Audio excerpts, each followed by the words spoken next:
Welcome everyone to this evening's or this afternoon's or this morning's or this very late evening's Zoom extravaganza put on by your classmates involved in drama. We are very excited to share with you some different monologues and plays in one act that we've been practicing. All of tonight's performances will have been pre-recorded just because the drama students are in such varying time zones, but they have been hard at work and we have put together an enjoyable evening, afternoon, morning, whatever time it is for you, events. You will notice if you're looking at the program, and if you would like a copy of the program, you can find a link to that in the email that came with the Zoom link. So first up, we will have the Beanstalk. Perhaps you have heard the fabled tale of Jack and his climb up the beanstalk.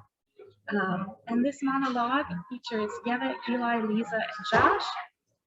And they're kind of in a dilemma as Jack as he climbs the beanstalk. So I'm going to start sharing this video. Hopefully it works for all of us. I will mute myself and we shall begin. Please don't poke my eyes out. Wait, Black Crow, don't leave. Just stay. You don't seem like those other birds, right?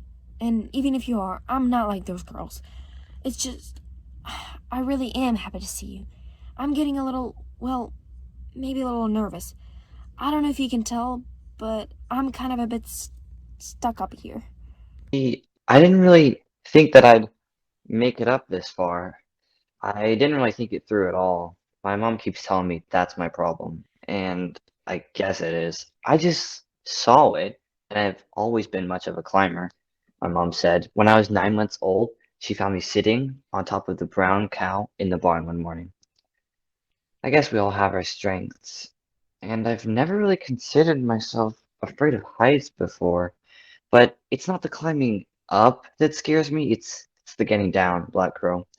It seems so easy getting here. Just put one foot on the branch, if you can call it a branch. They sure don't seem like branches now looking down. Oh, and I've tried going down already. I put my foot on a branch, but it seems slippery. Oh, see? And see, that's why this is so kind of tough to swallow. Maybe I was proving something. Maybe I was running away. I don't know. But I was doing something, climbing up something that wasn't there before, but then suddenly was. And it made me feel powerful and strong and smart. I liked that feeling. So I kept on going because the feeling kept on going. I never felt that way before. I mean, strong maybe, but not smart. But now I'm here and I don't feel very smart. A smart person would know how to get down. I can't gain any footing on the branch. I tried sliding down, but the few feet I did, well, it hurt an awful lot. And I'm not even sure I wouldn't fly off it and land there in a broken pile. I'm starting to hear voices, and not like voices in my head. I haven't turned crazy yet. There are low voices, really low voices, booming voices, not too loud yet. If you know what I mean, like a low rumble, sort of like a distant roll of thunder. So the idea, Black Crow, is to just keep climbing up. Maybe there's someone up there, one of the voices, who can help me, who can show me how to get down or take me down. I'd be okay if someone else carried me down. I'd just ask them to do it at night so no one in town would see me. I'd close my eyes so I'd remember it less. And then I could still sort of feel a little powerful, a little smart. So you see, I've got it thought out now, at least a little bit. That's a step, right? So I guess maybe I'll see you up there, if that's where you're going too. All right, so that's the end of our first performance of the Beanstalk. Feel free to give a little applause if you want. We'll go back to our program for a minute while I get the next video queued up. I will try to also periodically check the chat to make sure I see what's happening over in that part. So yeah, maybe you felt like Jack sometimes, like you start something and then you get to the next part and you're like, oh no, what's happening? What did I get myself into? But like Jack, you can talk to someone, even if it's just a crow or your pet dog or, whoever, and then you just keep going. Try something new. There's so many chances and opportunities. So don't be afraid. Our next skit is also a little bit of a comedy. It's called The Battle of Goats. the Bards. And it is performed by Carson and Andrea and Eli. And we have a goat herd and we have a shepherd, and they're kind of having a rap battle between the two of them. All right. So let us get this queued up for this next skit. Oh, I stopped sharing. Sorry, that was not what I meant to click. I'll go back to share screen. All right. Well, here, I'll share this one first because I don't know what happened to my video.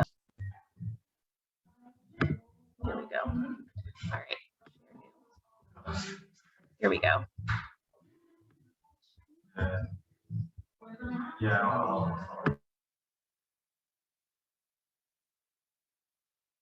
From a shepherd who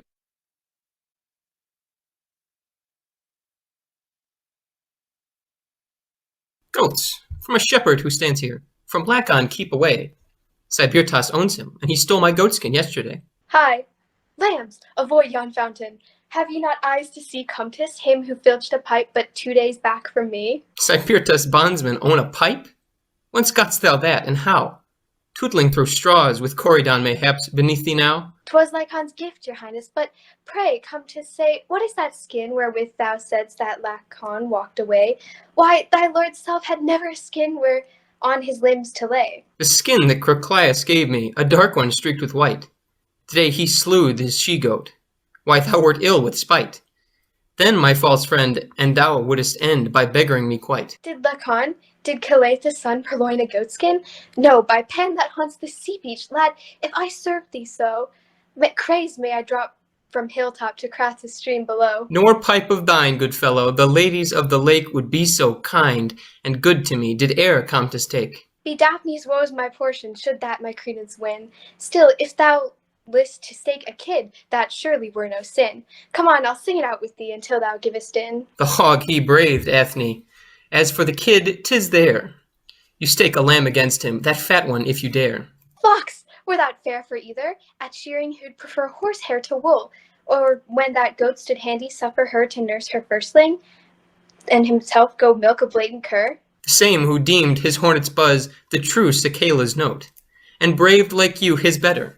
And so forsooth you vote my kid a trifle? Then come on, fellow, I stake your goat. Why be so hot? Art thou on fire? First, prithee, take thy seat neath this woodland olive. Thy tones will sound more sweet. Here falls a cold rill, drop by drop, and green grass blades uprear their heads, and fallen leaves are thick, and locusts prattle there. Hot I am not, but hurt I am, and sorely, when I think that thou canst look me in the face and never bleach nor blink. Me, thine own boyhood's tutor. Go train the she-wolf's brood. Train dogs that they me rend thee.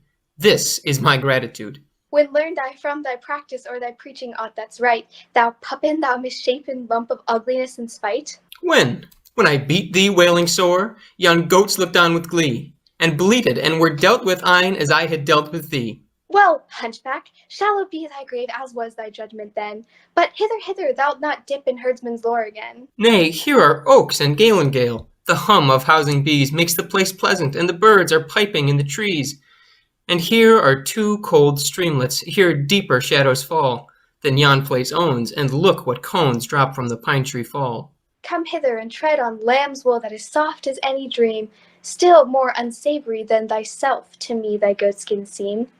Here will I plant a bowl of milk, our lover's grace to win, and one as huge beside it, sweet olive oil therein. Come hither and trample dainty fern and poppy blossom. Sleep on goatskins that are softer than thy fleeces piled 3 deep.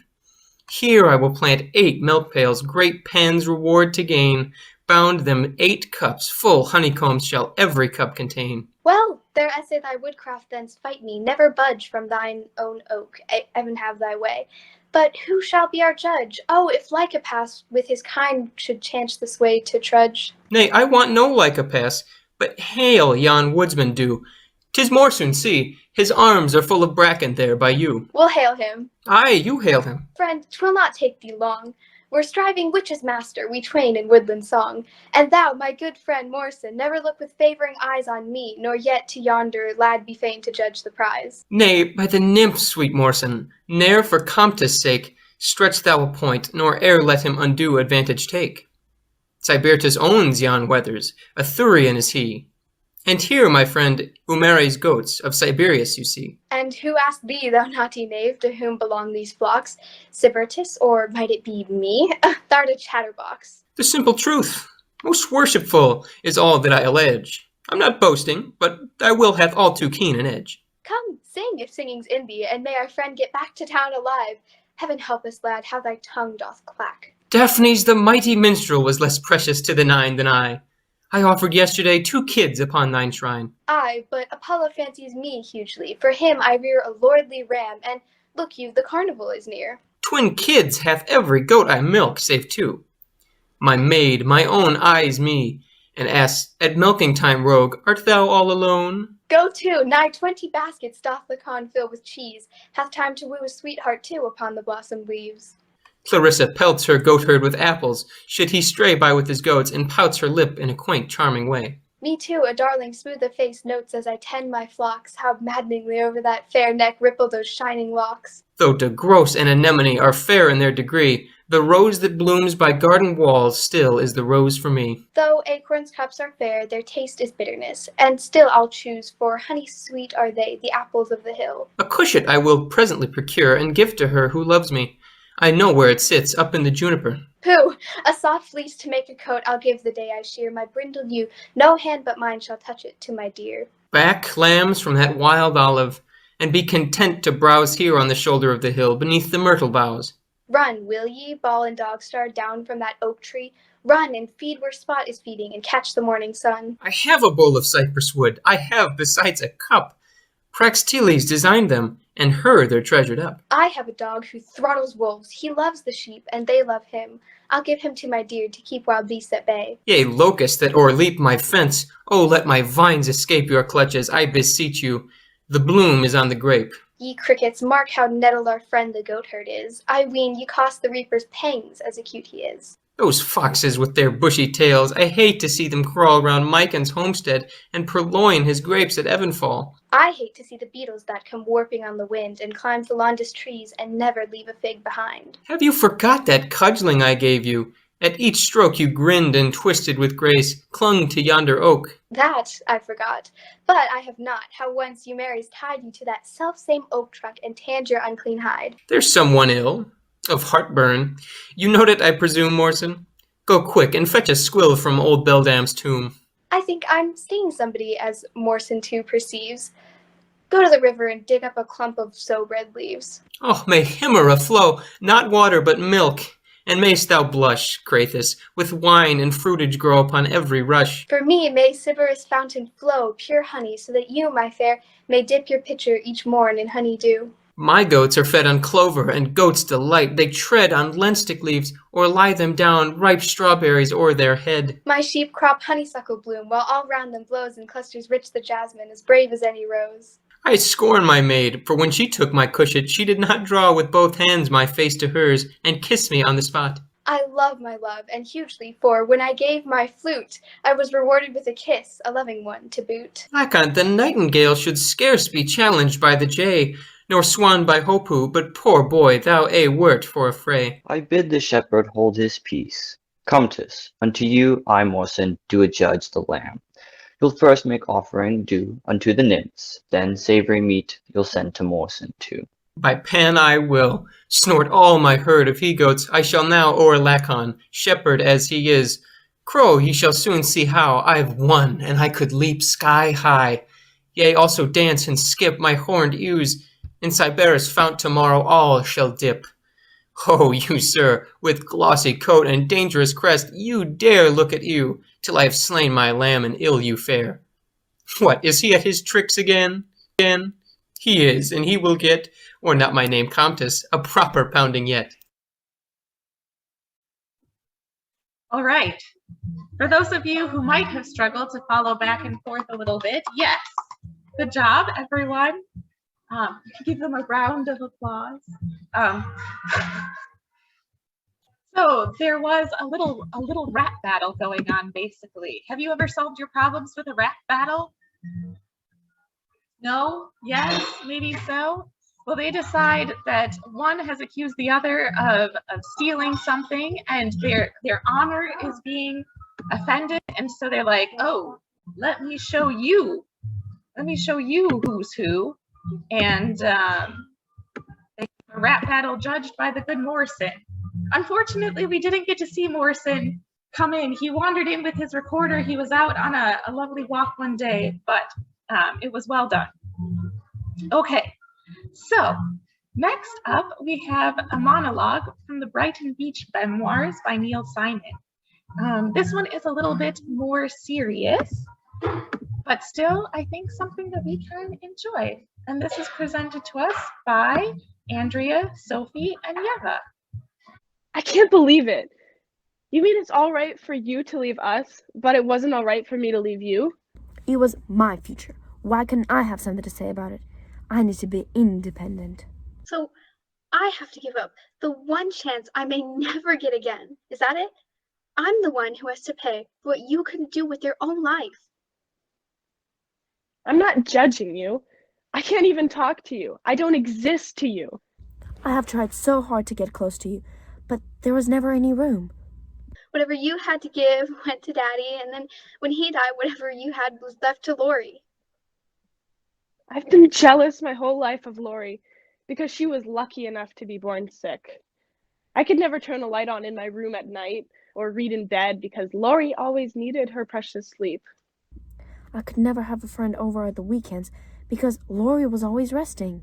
And I used to pray I'd get some terrible disease or get hit by a car just so I'd have a leg all twisted and crippled, and then once, maybe just once, I'd get to crawl into bed next to you on a cold, rainy night and talk to you and hold you until I fell asleep in your arms. Just once.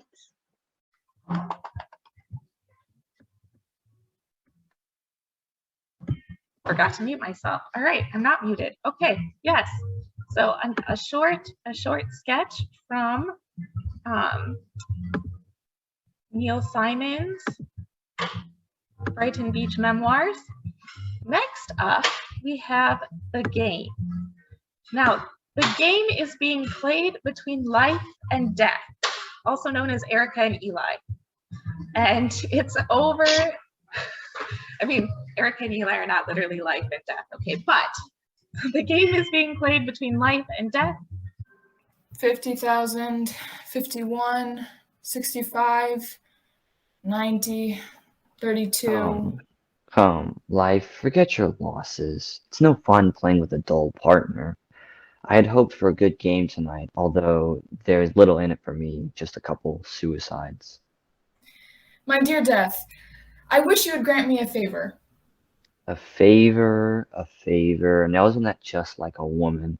I never saw one yet who was willing to abide by the results of a fair game. But I want these two. Whether I win or lose, I really must have them. They are geniuses, and you know how badly I'm in need of geniuses right now. Ungrateful, spoiled children. They always want to commit suicide over their first disappointments. How many times must I tell you that the game must be played? It's the law. You know it as well as I do. Oh, the law. Laws are always in your favor, Death. There you are. I always said the universe would be in a wild state of disorder if the woman had any say. No, you must play the game. Whoever said anything about not playing? All I want is your consent to let them meet here before the game begins. I'll bet this isn't so innocent as it sounds. Who are they? I haven't paid much attention to the case. Youth and the girl. He is a poet and she a dancer. A strong man and a beautiful woman? Up to the same old tricks, eh? You sly thing. You think if they meet, they'll fall in love and cheat me? Well, I suppose I consent. What will you give? I'll give you Kaiser Wilhelm, the Tsar of Russia, George of England, and old Francis Joseph. That's 2-1. Now that's dishonest. You're always trying to unload a lot of monarchs on me when you know I don't want them. Why, when you play for them, you almost go to sleep, and I always win. No bargaining in kings, my dear. I'll give you a whole regiment of soldiers. Soldiers? What do I care about soldiers? Look at your figures again. You've been losing millions of soldiers in Europe for the past 2 years, and you're much more excited about these two rattle-pated young idiots. The idea of a fair trade is to get something for nothing. You love too much. With such covetousness, how can you ever know the thrill of chance? Oh, I'll give you anything. Shh, too late. Here's one of them. Youth! You've tricked me. You were only playing for time. Come, sister. Be the game. All's fair and everything but the dice. And just think, if you win this cast, the other half is won. They'll meet, then... Who are you? I am life. Oh, I am through with you. I want none of you. And who are you? I am death. Death. How different from my dream of you. I thought you were somber, austere, and instead you're, if I may say so, just a trifle commonplace. I'm not as young as I once was. One's figure, you know. Ah, Look at her, a pleasing exterior, eh?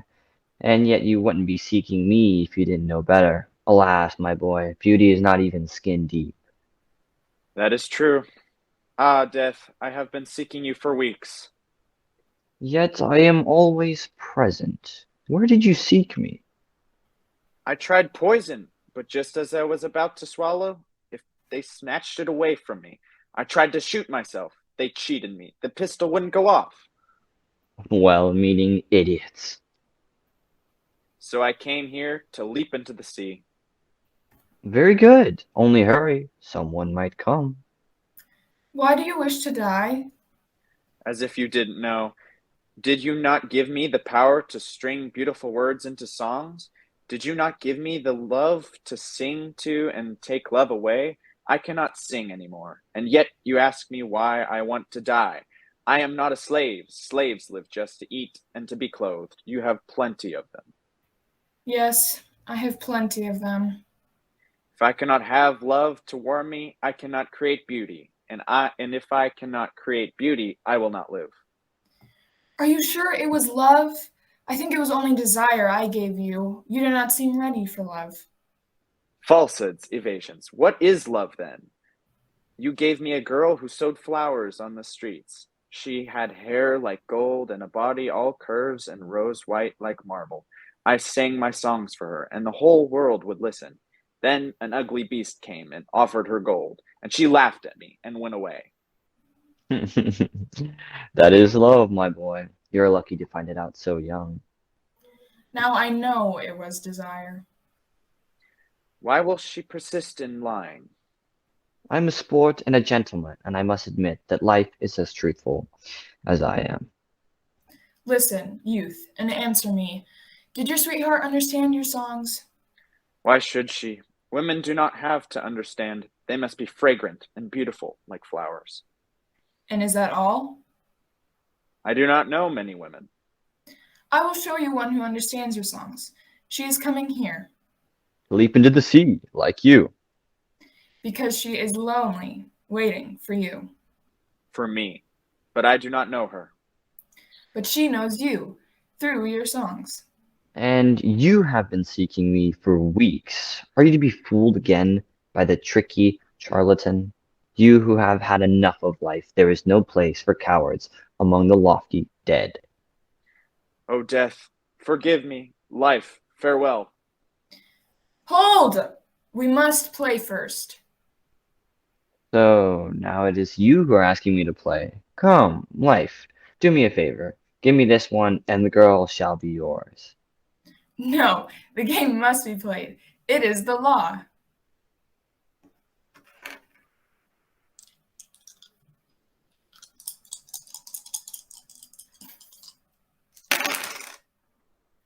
I have won! Then I am to live in spite of myself. Death, I have lost you. Life, I hate you. Without love, you are crueler than death. Soon the girl will be here. Then you will think me beautiful. That's the comedy of it. You probably will, you know. Promises, promises. Love comes but one. Who are you? I am life. Oh, life dear, I must leave you. I cannot bear you any longer. You are so white and so cold. What have you to complain of? Have I not given you fame and worship and wealth?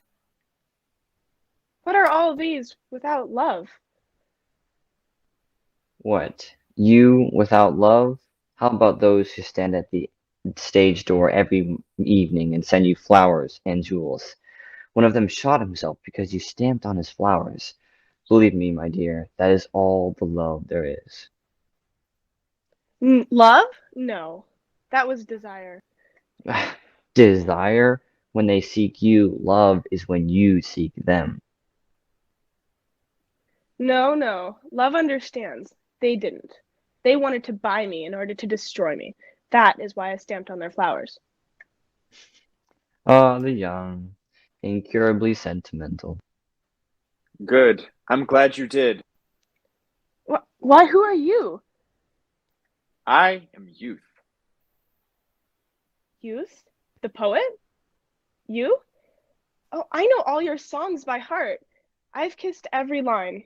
Always when I dance, I try to dance to them. But why are you here? To throw himself into the sea. Oh no, you must not. What would the poor world do without your beautiful songs? Do not be afraid, my dear. I have won.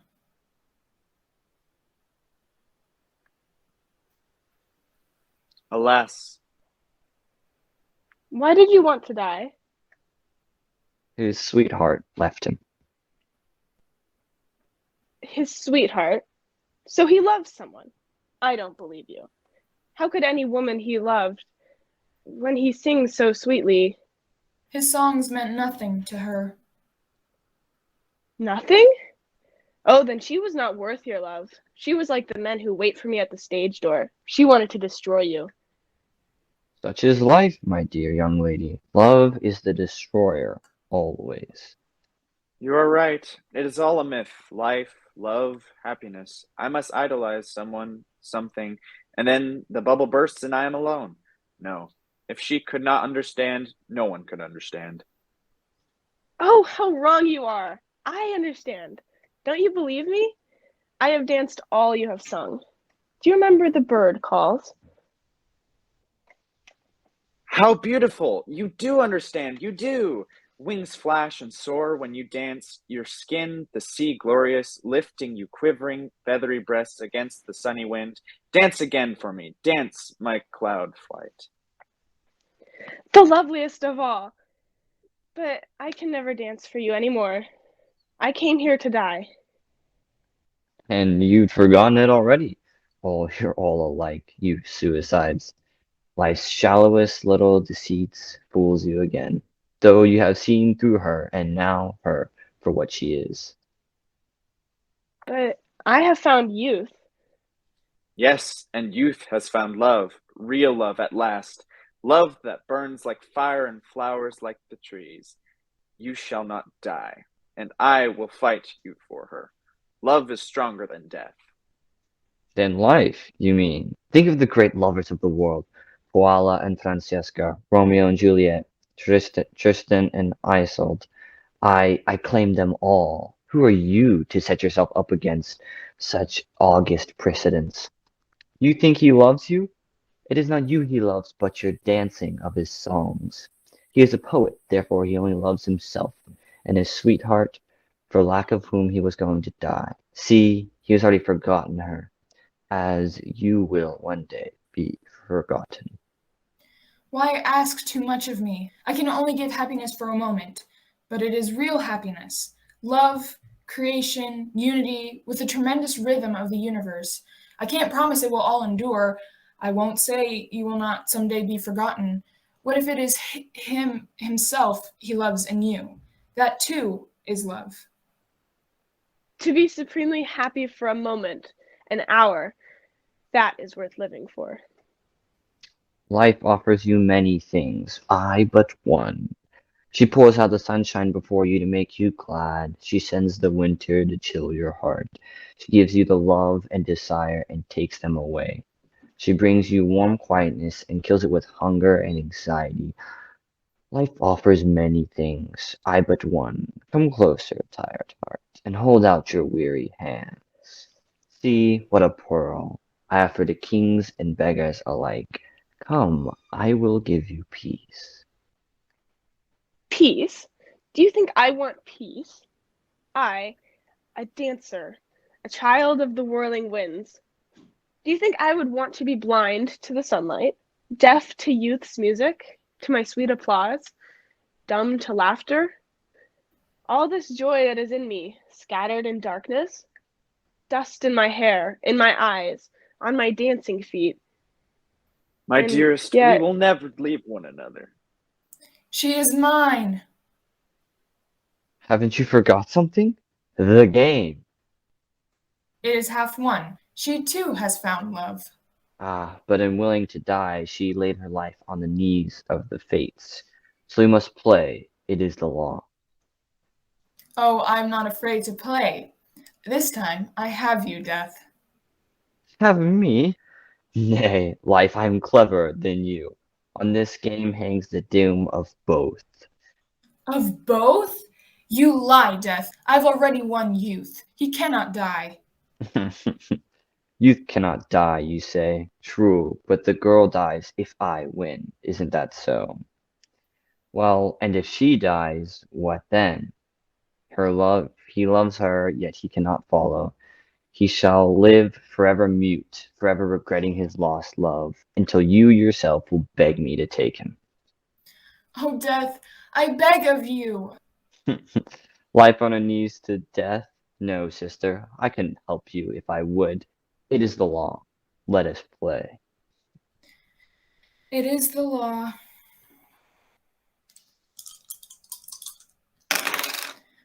Oh, I have won again! Yes, curse the luck. But someday we'll play for those two again, and then it'll be my turn. Yes, but we would have lived. Until then, Death, you are powerless. I fear you not, and I will guard her from you. Geniuses. Geniuses. How brave, how strong, how beautiful is my lover. Well, it was a good game after all. You see, that's the difference between you and me. You play to win, and I play for the fun of it. But tell me, Life, why is it you make such a fuss over dreamers and care so little for soldiers? Oh, soldiers don't matter one way or the other to me. But someday the dreamers will chain you to the earth, and I will have the game all my way. That remains to be seen. But how about kings? Kings are my enemies. Do you remember how careless I was during the French Revolution? I've always had it on my conscience, and I think I'd feel better if I told you whenever I threw a good combination. I juggled the dice. I'm not surprised. Heavens aren't woman unscrupulous, and yet they call me unfair. Well, I suppose I've got to keep an eye on you. I warn you, I will stop at nothing. By the way, what's the game tomorrow night? A plague, and in that game, I regret to say you haven't had a chance in the world. Don't forget, I have science to help me. Science? A fool's toy. I sweep them all in my net. The men of learning and the ones they try to cure. But remember that the sun, the blessed healing sun, still rises every morning. Oh, don't remind me of the sun. 200,000, 75, 310. I must never let him know how much I mind losing soldiers. They are the flower of youth. There are dreamers among them.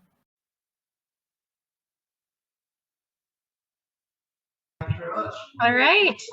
Thank you all. Wow. So a bit serious, but also some really interesting points. And I think in some ways it ties in, if you join the convo this morning, to what Scotland was saying, how sometimes when we're in a situation, it can seem really dark and difficult. But if we get past the situation, we can look back and see what was happening. Next up, to counter the heaviness of life and death playing for the lives of two people, we have Yeva, Leeza, and Erika at Brunch. Hello, girls. How are we? Great. Glad to hear it. Melissa, how are your girls? Wonderful. Barb, how is Dave? Sorry, I meant, how is he for you? Does he make you happy? Does he make your kids happy? Does he have a good job? Because I have a list of perfect matches for you if you ever need to take a gander. No? Okay. Well, girls, today has already been the craziest day of my life. After I woke up and got the kids fed, I went to get ready for today's brunch. Well, I walked into the bathroom to do my lady things, and after I came out, I noticed something on my blanket. Yes, the Versace one. Naturally, I went to investigate and saw a sight so horrific I might never recover. What was it, you ask? It was a big green frog. I know! I grabbed the nearest object and smashed that little stinker till he was flatter than flat sand himself. Now, hold on. Why are your girls suddenly so angry? I shouldn't have smashed it? Well, I didn't enjoy smashing it. I mean, the frog was asking for it. If you lay one of your webbed fingers on my Versace blanket, you better prepare to be smashed with my stilettos. Of course I love animals, just not on my stuff. The relationship I have with animals is the same as the one with my dear husband. I love you, just keep your distance and we won't have any altercations. I'm not going to put the frog in a cup. Those cups are worth $50 each, and Rob worked very hard so that I could afford them. I can't have Kaylee Ann drinking out of a frog-infested cup. She'd die. I read that on Facebook. Well, girls, I cannot believe y'all have turned on me like this. You are looking at me like I'm some murderer. The bees came into my home and ruined my stuff. I'm not to give it some food and water and send it off with a coupon for a free spa day. Barbara, if you found a spider in your room, you would not hesitate to smash that creeper. Melissa, if you found a mouse in your house, you would set up a mousetrap for sure. So why am I such a monster for smashing a frog that entered my home and crawled on my belongings? On that note, I brought some champagne so we can make mimosas, but I forgot to bring orange juice. Silly old me. I did remember to bring the glasses, though, so drink up, because whatever we don't drink, Robert will.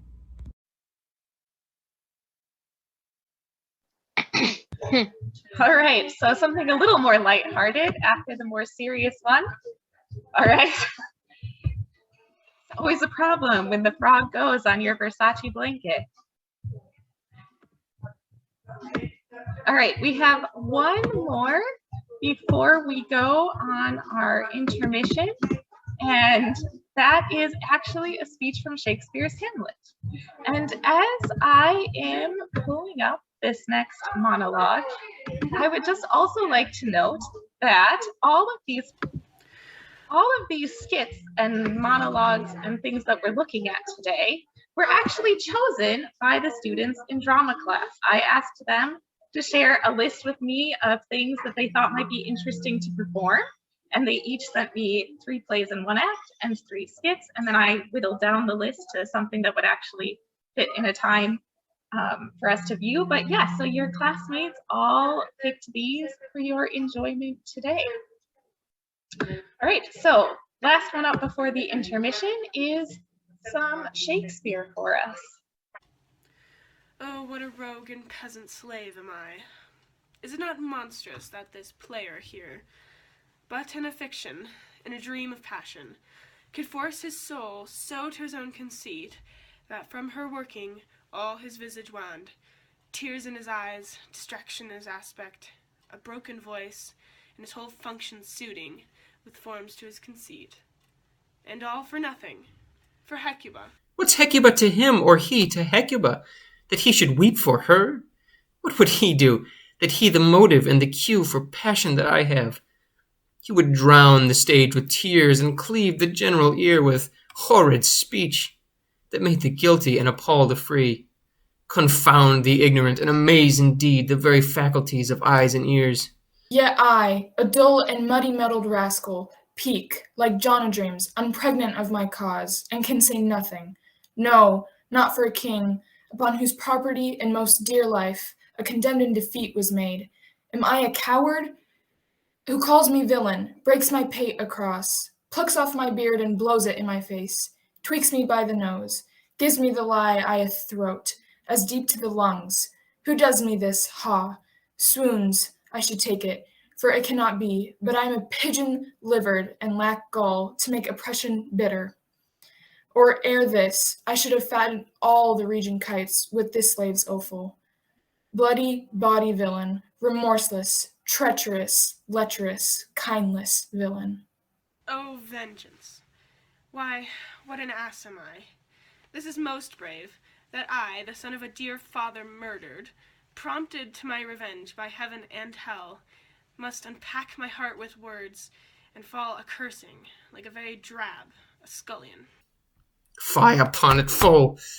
About my brain hum, I have heard that guilty creatures, sitting at a play, have by the very cunning of the scene been struck so that the soul that presently they have proclaimed their malefactions. For murder, though it have no tongue, will speak with most miraculous organ. I'll have these players play something like the murder of my father. Before mine uncle I observe his looks, I'll tempt him to the quick, but if he blench, I know my course. The spirit that I have may be a devil, and the devil hath power to assume a pleasing shape, yea, and perhaps, out of my weakness and my melancholy, as he is very potent with such spirits, abuses me to condemn me. I'll have grounds more relative than this. The play's the thing wherein I'll catch the conscience of the king. All right. Excellent. So this speech comes from when Hamlet is trying to figure out how to figure out who murdered his father. All right. So we are going to take a short intermission now. All right. I hope that everyone is back. We are going to continue on with our performance. So next up, we have A Long Time Ago by Floyd Dell. Now, if you have been coming to student convos or watching them in the morning, this is the skit that screenshot came from, which was featured in the announcements a few days ago. All right, so I will pull that up and we will get started. Why do you sit there, fool, and twang at that harp? There's no occasion for making music. Nobody has been winning any battles. How long has it been since a great fight was heard of? If there had been a battle, old woman, they would have to get someone besides myself to celebrate the winning of it. I do not like fighting. What does a scrawny little weakling like you know of fighting, and why should you have an opinion? The days of fighting are over, and a good thing it is, too. For kingdoms we have about us, that in the bloody old days we would be forever marching against, and they against us, killing and burning and destroying the crops, till a quiet man would be sick to think of it. But that's all past. 20 years we have been at peace with them, and that's ever since the young queen was born, and I hope it may last as long as she lives. Well, there's no stopping a fool when he starts to talk. But it is right, you are, that the good old days are gone. Those were the days of great heroes, like the father of her that is now queen. There were fine men that stood beside him, and one was my own. You know, I said to him, this is the time a brave man is sure to be killed. If you come back to me, I will always think you were a coward. And he died, along with 1,000 of the best men fighting around the king. You know, that was a great day. 4 kingdoms at once we fought and beat them to their knees. Glad enough they were to make peace with the child of that dead king. Oh, spare me, woman. I've heard that old story enough. What do y'all suppose all that fighting was for? Wasn't to put an end to quarreling for all that time. If the old king was alive now, he'd sit in his palace and drink ale and listen to music, and when he saw the young men giving kisses to the young woman under the trees, he'd be glad enough. But you still go calling for blood like an old crow. I'll not talk to such a one. You can see with your own eyes that our enemies are strong and prosperous. We let them into the kingdom with their silks and their satins and their jewels to sell. They walk about the city here and laugh to themselves, thinking how they will spoil and destroy everything soon. It may be this year, maybe next year. If the old king were alive, he'd never have let them get half so strong. He would have kept them in fear of us and trained up a fine brand of heroes too, making raids on them once in a while. There's the city that shoves itself right up against our borders. I can see our men coming home from the spoiling of it all red with spilt wine and You're a blood. disgusting old woman. If I hear any more of that talk, I'm likely to slap the face of you, even if you are the queen's nurse. Go back before you spoil my afternoon. I could speak to the queen and have you beaten, do you know that? Woman, go away. I do not want to be bothered by the old and garrulous. I'm composing a love song. And has anybody ever loved you, I would like to know? Now, if it were that young prince who is staying with us, he would have some right to make love songs. If what they say is true, that every woman he meets on his journey falls in love with him, even our own queen, I'm thinking. But only 3 days does he stay in any place, and then he is up and gone on his long journey that nobody understands the reason or the end of. From the east to the west, he is too wise to be held by such toys as love. Then he is more of a fool than I. Who should know about love, if not a man who has been loved by many women and by great queens? But you, what do you know about it? The trouble with the old is that they forget so many things. I am sorry for you, woman. You think yourself wise, but the fool that sits at the queen's doorstep and looks at her as she passes, and she never seeing him at all, is all wiser than you. I have wasted enough words with you. I will go away and sit in the sun and think of the days when there were heroes. And I will make a song about love. I will make a song about the love that is too high for pride and too deep for shame. What is that, fool? What are the words you are saying? I was speaking of a love that is too high for pride and too deep for shame. And whose love is that, fool? It is the love of all who really love, and it is the only love worth making a song about. How do you come to be so wise as to know much such things? I know because I am a fool. I am well answered, and you are not the only fool in the world. I am thinking, but tell me, fool, have you seen any of the prince's men here? No, but I have heard that the ship is being got ready for sailing. I did not ask you that. This is for you to buy wine and get drunken. You are not amusing when you are sober. Fool, do you believe in magic? I have heard that the old wizard who lives in a cave down by the shore is able to rouse storms and keep vessels from sailing. I have a great mind to have you poisoned. Here, take this that I said to be drunken. Fool, where is the prince? I do not know, sailor, but I can tell you what I think. What difference does it make what you think? I have a message to deliver to him. I think that the queen has sung him to sleep, and that he is not yet awakened.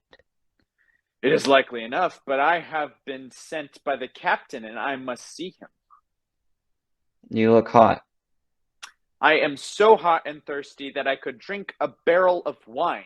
It is well enough for a prince to lie about and eat and drink and to be sung by pretty women, but we sailors have work to do. This business of staying here only 3 days in each port disgusts me. No sooner do we get ashore than that we have to go back and board again. I saw a girl yesterday, a beauty and not afraid of a man. There must be many like them here.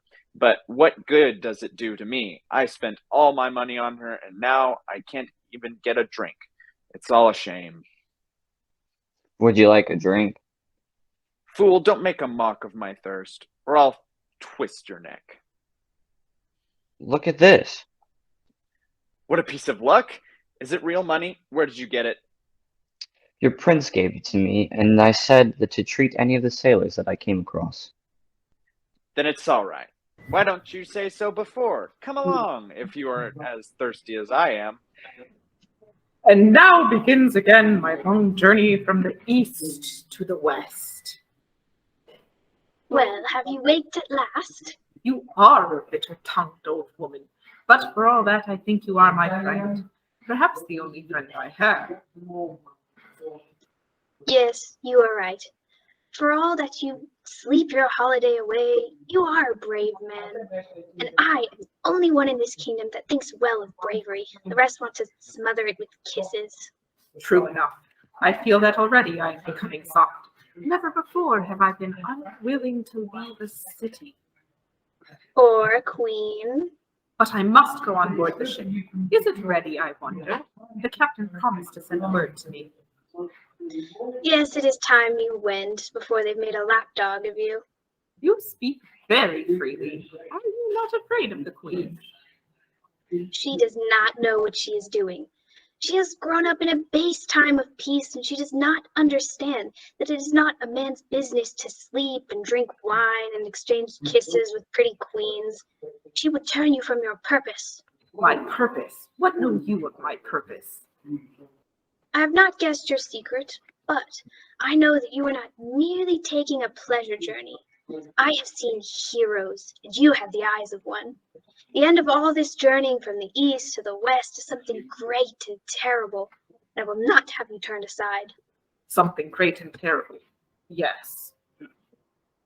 You have the look of one who does not care for rest or peace or the love of a woman for more than a day. But there is a weakness in you too. If you go quickly. I wonder why the sailor does not come. It looks like a storm. Would a storm hold you back? Is that what you think of me? Well, we shall see what stuff you are made of. When did you wake? Did you think your voice had enough magic in it to make me sleep until you returned? We have just time to say farewell. There is a storm coming up. Do you see how black the sky is? I am not afraid of storms. Of course you're not afraid of storms. Did you think you had to prove your bravery? My 3 days are over.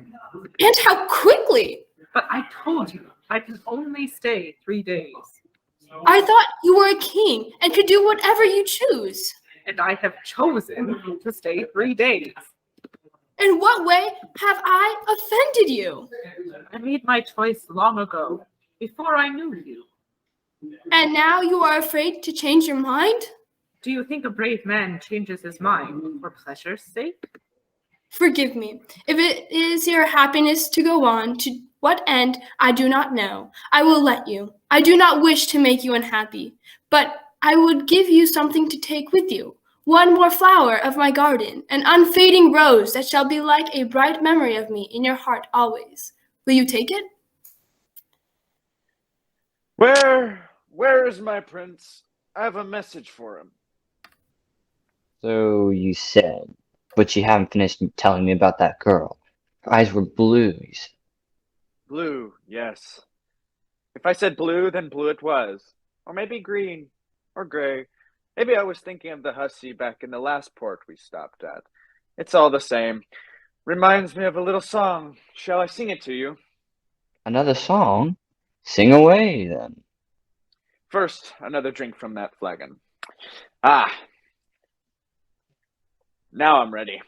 I've often been complimented on my voice. Well, go no more a roving. No, not that one. Let me see. Ah, now I've got it. Listen. Blue eyes, gray eyes, green eyes, and gold eyes, eyes that question, doubt, deny, sudden flashing, cold, hard, bold eyes. Here's my answer, I am I. Not for you and not for any, come into the man's town. Barkeep, here's my golden penny, come who will and drink it down. I'm not the one to lend and borrow, I'm not the one to overstay. I shall go alone tomorrow, whistling as I come today. Leave my sword alone, you hussy, there is blood upon the blade. Dragon slaying is a messy sort of trade. Put back the blade. Take my knee and, oh, you darling, a man forgets how sweet you are. Snarling dragons, flowing flagons, devil take the morning star. Bravo. And there you are. If I do say so myself, I have a good time as the prince does. One girl's as nice as another, and maybe nicer at that. What's a queen? Can she kiss better than any other girl? I've wondered a bit about it, and the conclusion I've come to is... And the conclusion you've come to is... Right you are. Give me that flagon, that's the stuff. What was I saying? The conclusion I've come to is that the prince can't have any more fun in these 3 days than any other man. Queen or no queen. Am I right? Tell me, am I right? I wouldn't contradict you. No, of course you wouldn't. You're a good fellow. You're my friend. Where's that flagon? Ah, now it's the truth. Your turn to sing. Sing that little song you sang a while ago. That's the good one. You sang almost as well as I do. In this harsh world and old, why must we cherish fires that grow not cold and hearts that perish? With the strong floods of hate, I cleansed my bosom, but springeth soon and late the fiery blossom. What though some lying tale the mind dissembles, the scarlet lip turns pale, the strong hand trembles? No, not that one. That one hasn't any tune to it, and it isn't about girls. I mean the one, about the young widow. How's it go? But I mustn't forget the prince. Where's the prince? Oh, yes, the prince, of course. We mustn't forget the prince. Come along with me. Wait! Farewell. Must you go? I shall remember you always. I suppose that is enough. What did you say? I say that it is enough that you should think of me sometimes on your long journey from the east to the west, to be remembered. That is the portion of woman. You knew what manner of man I was, and that I would not be detained. Why, if you must have the taste of kisses on your lips always, did you not turn to some man of your own land who would not stray from your side? Why did you give your love to one you had never seen before and will never see again? I did not ask that you loved me. What you gave, I took. I regret nothing that I have given, but I am sorry for you, because you do not understand. It may be that I do not understand, but I know that I may not stay longer in this place. Would you ask me to do otherwise? I would not ask you, no. If you understood, I would have no need of asking. If all things in your life have not changed color and significance, if I have been to you but as a harlot to one of your sailors, then leave me. It is not true that nothing has changed. My mind is in a turmoil. I am dizzy. I cannot see. I have almost forgotten why I set my heart on this journey. You have bewitched me, and that is why I fear you. If I stay here with you any longer, I shall forget everything. I must go. You have forgotten the meaning of your journey. You will not go. I am going. It is too late. You are mine now, mine forever. It was for this that you must come hither. I am the meaning of your journey. It was ordained that you love me. You must not think of anything else. Why have you done this to me? Are you a witch? I am afraid of you. I will teach you strange and terrible secrets. I fear you, and yet I trust you. What will come of this, I do not know, but I care for nothing. Nothing in the world means anything to me now except you. Why is it that I seem to hate you? That is because you love me at last. But I could kill you. You seek in vain to escape love. I am bidden to tell you... Be off. What is it you say? The ship is ready. Oh. A word, and you have forgotten me already? A moment ago, I thought you loved me. Now I am nothing to you. The ship. It is ready to sail. They are waiting for you. Why do you not go? I am sorry, but it is as you say. The ship is ready to sail, and I must go. Go quickly. Farewell, then. No, stay! See, I beg you to stay. I have no shame left. I beg you, stay even though you despise me. Stay even though you hate me. I do not care. I will be your slave, your bondwoman. I cannot let you go. I'm sorry. Farewell.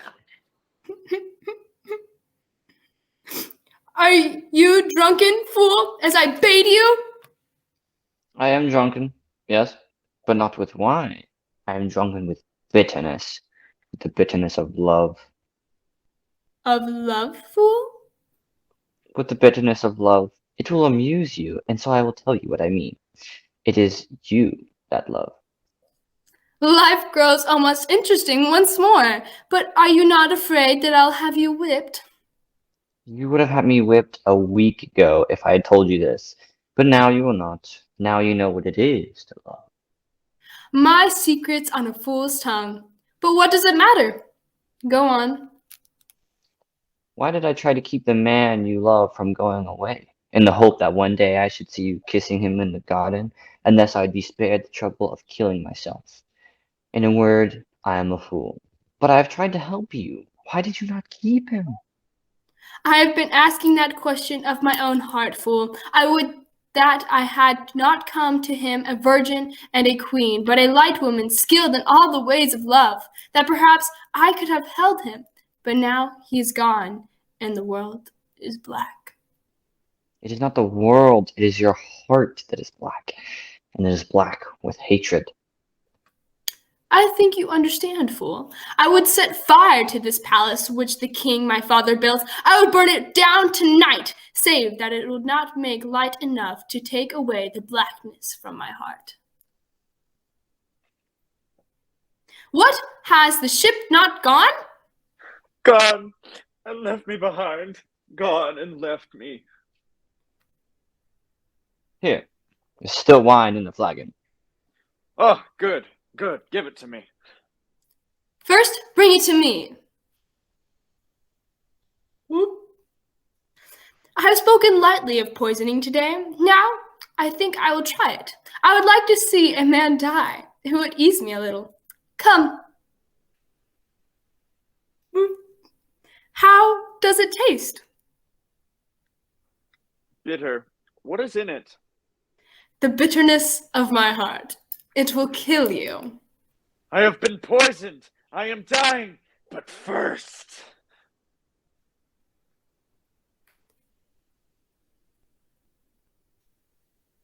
Dead. So that is what it is like? Do you find it so interesting? No, my heart is already aching with its emptiness. What shall I do? You might poison me too. I think I would die in a more original manner than that silly sailor. Yes, I would seize you in my arms and kiss you before I died. That would be amusing, but it is a pity to waste kisses on a dying man. And besides, you are the only one in my kingdom who understands me. I must have you alive to talk to. There are strange stories of the kisses of queens. Tell them to me. There is an old saying that 3 kisses bestowed by a queen upon a fool will make a hero of him. That might be interesting. I think I will try it. Come to me, do not be afraid. This day I have given my kisses to a man who thought no more of them than that dead sailor there, of the kisses of a harlot. What, must you kneel? Well then, upon your forehead. Ah, it is true, there is magic in it. You are handsome too. I'm not sorry that I have kissed you. Well, what is the news? The ship has sailed, has it not? Straight into the sunset. Oh, who killed him? I killed him. He was left behind, and I did not like to have strangers about. It's a good omen. I have not seen a dead man for 20 years, save those that died of sickness and old age. When shall we have the good old times when men killed each other with swords? I feel that it is coming. When shall we fall upon the four kingdoms and tear them to pieces? Ah, that is an idea. That would be something to do. Hush your croakings, old woman, and tell us the news you have come up with. How do you know I come with news? Where's your cap, fool? Speak, or be gone. Beware of this man, for I have been making a hero out of him. Are you mad? Yes, I am mad, so beware of me too, and tell your news. It's only that a boat has been seen to put out from the ship and is coming back to shore. It is doubtless a present for me. The prince has bethought himself to pay me for my kindness to him. Go and give orders that any men who are in the boat are to be brought to me with their hands tied behind them, that I may decide what punishment to inflict upon them. Let it be understood that we do not like strangers in our kingdom. It shall be as you say. Now I must finish my quaint task. It pleases me to be kissing fools. I think it is becoming a habit of mine. Come to this garden bench where he and I sat together, and I will kiss you upon the mouth as I kissed him. Does it hurt for me to say that? Good. You are the only one in the kingdom who understands me. Lift up your head. You are silent. Why do you not say something appropriate? What I have to say will be with my sword, and your enemies will be the one to hear it. Ah, I forgot. It is a hero I am making out of you, and all a hero can do is fight. This is a stupid thing. I am sorry now that I have kissed you. You will not be sorry when I have destroyed your enemies. Now you're beginning to talk like my old nurse. It is well enough to fight, but it should be our amusement and not with such seriousness. I have only succeeded in making you dull. You are better as a fool. Why am I treated in this fashion? So it is you! Why do these bonds be taken from my wrists? We do not like strangers in this country. You were tied by my command and brought here that I might decide what punishment to mete you out to you. Look, this was one of your men. Carry it away. Are you mad? So it would seem. Now cut his bonds.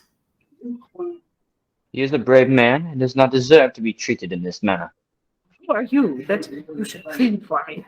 Have I not seen you with the fools? And now you see me with a sword. Leave us. I wish to speak to the queen. No, stay. It is not necessary for you to speak. You wish to tell me that the kisses you have from me were so sweet that you would like to buy some more and are willing to put off your journey for a while. I have given up my journey forever. I know that the only thing that is real in all this world is love. You are scornful, but I have neither pride nor shame. I kneel at your feet and beg you to forgive folly. It is a pretty speech, but you are too late. I have forgotten you. While they were tying your hands, I was kissing this man upon the mouth. It is a lie. Did you say that the queen lies? I do not fight with fools. Send him away and have him beaten. You are not willing to fight with him for me? What do you mean? I mean that I have a new appetite, the appetite for death. I have held myself too lightly. I have gone too willingly to the arms of a chance lover. Now there must be blood to sweeten the kisses. Do you wish this fellow killed? Or you. It makes no difference, not the least. What are my kisses that I should be careful to whom they go? You speak strangely. I hardly know you. I have come back as a lover, not as a butcher. My whim has changed. I am in the mood for butchers now. Say but one word, but you still love me. I have no words to say. Doubt makes my sword heavy. And you have nothing to say to me? You remind me. Come, I must finish what I have begun. It is that I am mad. Come, if you are not afraid.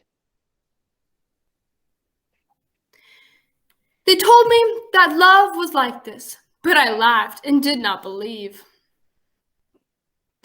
I have sent him out to die. The fool? No. My lover, my beloved. I tortured him and denied him and sent him out to die. It is well enough. Death is among us again, and the old times have come back.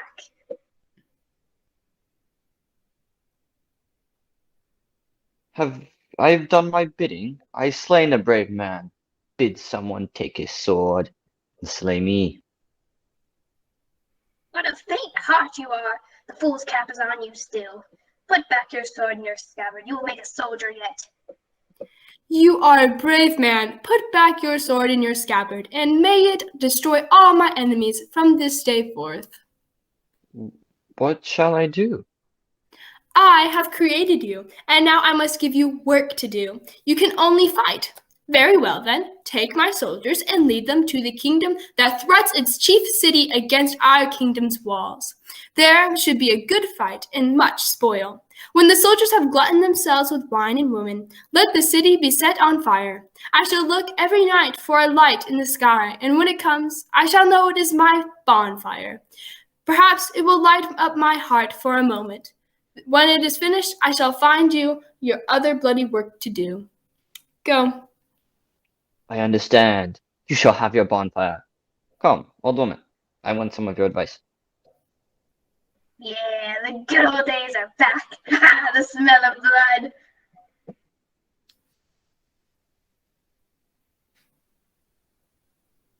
So there you go, a story of love and murder and turning fools into heroes and all that jazz.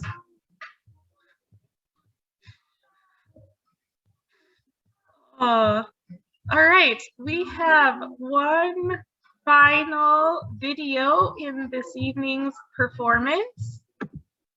Our final video of the evening, actually each of the students came up with their own channel for this video. So some of them did commercials, some of them, we have a wide variety of shows, and then each of them sent me their videos, and they have been put together. And so we will look forward to seeing what they did. I think they all did a wonderful job. They all were like, oh, you can edit mine, you can make it shorter. But I thought they were so good that I just kept all of them the whole length. And I hope you enjoy our little channel surfing skit. I will get that queued up. Rose. My name's Joes with an S, and today we'll be learning about fashion on the fashion show. So, first combo, everybody can do it. It's that simple. Navy and black. See, it's a good combo because they look the same. And if they look the same, you can pair them together because nobody can tell the difference. The next set of clothing you want to always wear is a sweater and sweatpants. They both start with sweat, so they both work. You could do sweatpants, you could do sweater. It works. Lastly, you want to always pair the color of blood with. Mix the color of blood with flour and sugar. Then add the egg. But make sure not to.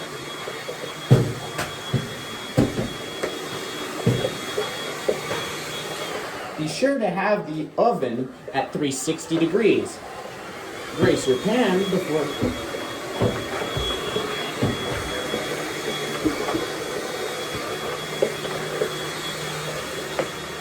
And that, folks, is how.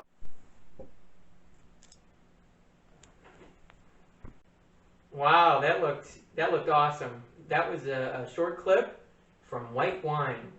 directed by my my friend here, Randy Siebert. Welcome. No touching. Okie dokie then. So Randy, you were telling me that this. When have I said this? I never said this. He's lying. Why he likes your viewers? Well, Stupid. well, yeah, I thought I thought it was a white lie. Stupid little show. Stupid. Look at this host. Look. Stupid little man. Look at the shoes. Wow. Incredible. I come from my home just for these. Stupid. Should we cut this? Cut. Stupid. Toothpaste. We all use it. Twice a day, every day, for 2 minutes. That fluoride paste that is said to whiten your teeth and freshen your breath is a vital part of our everyday lives, but not all toothpaste fulfills its promise. So we've got the solution for you. This. Now, it's not an axe, but I did build it way back in episode 1. It's got me through a lot, so you can see it's quite rusty. This is what we're gonna need to build a fence just like that one in the back. Now, you gotta make sure you have good form. It's in the river.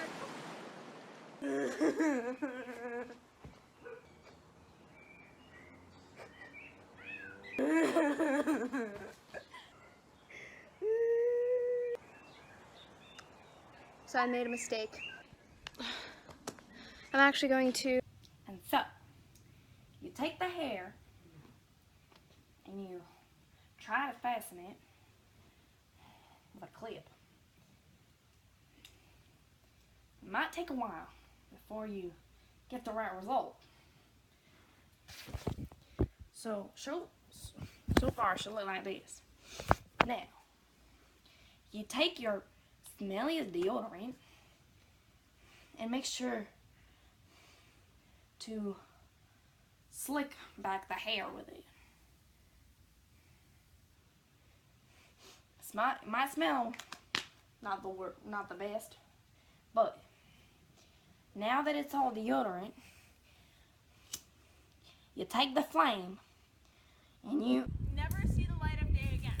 So please be careful when walking near wild alligators. And I see one up ahead here. I can do this because I'm a trained professional, but please do not do this at home. So we can tell that this is a wild alligator based on its long, narrow body and its giant teeth in the mouth. You want to be careful with your hands around here because one snap and it'll be gone. But we got to say goodbye to this guy now, and we're going to walk over to the swamp. Watch your step here because you never know. You could step on Hello, and I am Betty from the Weather Company, and this is... my name is Bethany, and we're here to report on the weather news. We have more weather this day, more than in the last 3 years. Let's go see the people on the ground. It's wind! It's blowing so fast! Whoa! Whoa! Whoa! Wind! Whoa! Hi, I'm Bethany from the right side of the screen, and here we are where it's beating hot sun on this asphalt. It is horrible, and it's making us sweat like crazy monkeys. And so, we can see it through this egg. If we put it here, and in 5 seconds come back, it's going to be a fried egg! To you, Betty! On the left side of the screen, it's raining hard like my tears on a happy day! It's insane like cats and dogs, and I'm in sandals! Back to you, Betty 1.0! Wah! Here we are with Betty 1.0 on the right side of the screen, and we see the egg has transformed into a fried egg! The miraculousness of the hot sun beating down on us! Back to you guys at the screens! Thank you so much for joining us for this random weather show.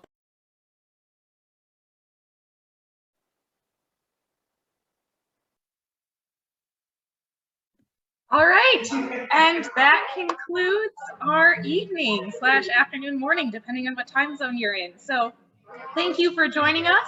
We hope you enjoyed yourself, and have a good rest of your day.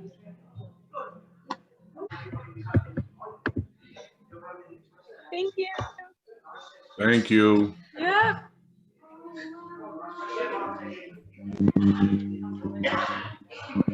Good. Good job, everybody. Yeah, so good. Thank you guys. It's hilarious.